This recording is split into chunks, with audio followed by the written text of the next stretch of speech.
ሰላም እንዴት ናችሁ? ዛሬ ይዤላችሁ የመጣሁት ለ12ኛም ከዛ በታች ላላችሁ የአፕቲቲዩድ ጥያቄዎችን ነው።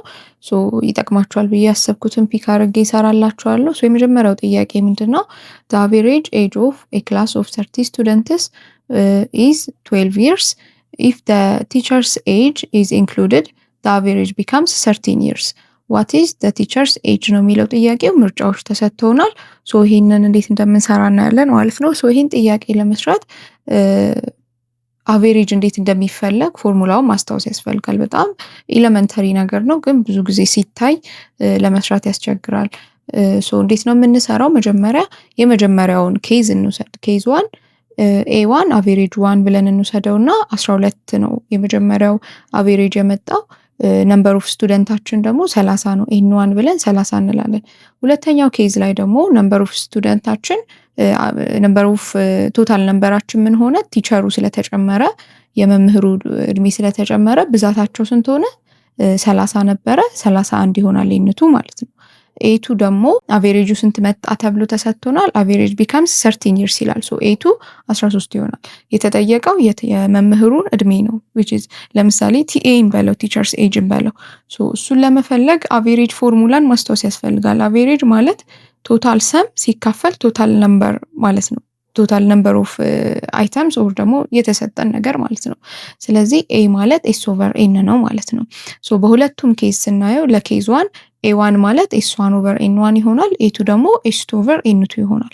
ስለዚህ ኤ1 ላይ ሰብስቲቲዩት ስናደርግ ኤ1 አቬሬጅ 1 የመጀመሪያው አቬሬጅ 12 ነው። ኤስ1ን አናቅም። ኤን1 ደግሞ 30 ነው። ከዚህ ክሪስ ክሮስ ስናደርግ ኤስ1 ማለት 12 ሲባዛ በ30 ይሆንና 360 ይመጣል ማለት ነው። ኤስ1ን ካገኘን ኤስ1 ማለት አጠቃላይ የተማሪዎቹ እድሜ ድምር ማለት ነው። ኤቱ ጋር ስንመጣ ደግሞ ኤቱ ማለት ኤስ2 ኦቨር ኤን2 ነው። ኤቱ ተሰጥቶናል ኦልሬዲ። ስለዚህ 360 ኤቱ ማለት 13 ነው። ከዛ ኤስ2 ኦቨር ኤን2 ደግሞ 31 ነው። ኤስ2 ማለት ከመጀመሪያ ከነበረው ነምበር ኦፍ ቶታል ነምበር ኦፍ የኤጃቸው ድምር ሲደመር የመምህሩ ማለት ነው። ያ ማለት የመጀመሪያው ድምር ማለት ኤስ1 ማለት ነው። መጀመሪያ ላይ ያሉት የተማሪዎች ብዛት እድሜያቸው ሲደመር የሚሰጠን ኤስ1ን ነው። ከዛ መምህሩ ሲጨመር ያለው ደግሞ ኤስ2 ይሆናል። ኤስ2 ማለት ኤስ1 ፕላስ የመምህሩ እድሜ ይሆናል፣ ቲኤ ይሆናል ማለት ነው። ስለዚህ ኤስ1ን ስላገኘን ኤስ1 ላይ ሰብስቲቲዩት ስናደርግ 360 ሲደመር ቲኤ ይሆናል ማለት ነው የኤስ2 ቫልዩ። ይቺን ሰብስቲቲዩት እናደርጋታለን ኤስ2 ላይ ማለት ነው።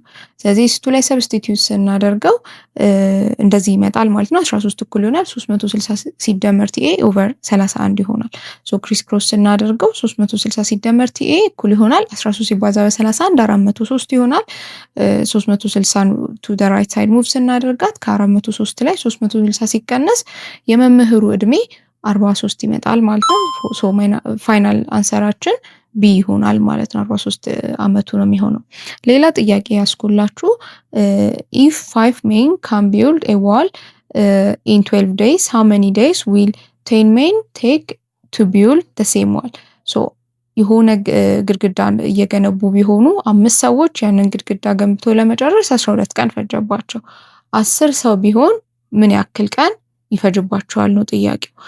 ይሄንን በፊት በምናውቀው አሰራር ያ ማለት 5 ሰው በ12 ቀን ከጨረሰ 10 ሰው በስንት ቀን ይጨርሳል አድርገን ክሪስ ክሮስ አድርገን 10 ሲባዛ በ12 ሲካፈል ለ5 አድርገን 24 ልንል እንችላለን። ይሄ ግን በጣም ትሪኪ ጥያቄ ነው። መልሱ እንደዚህ አይሰራም።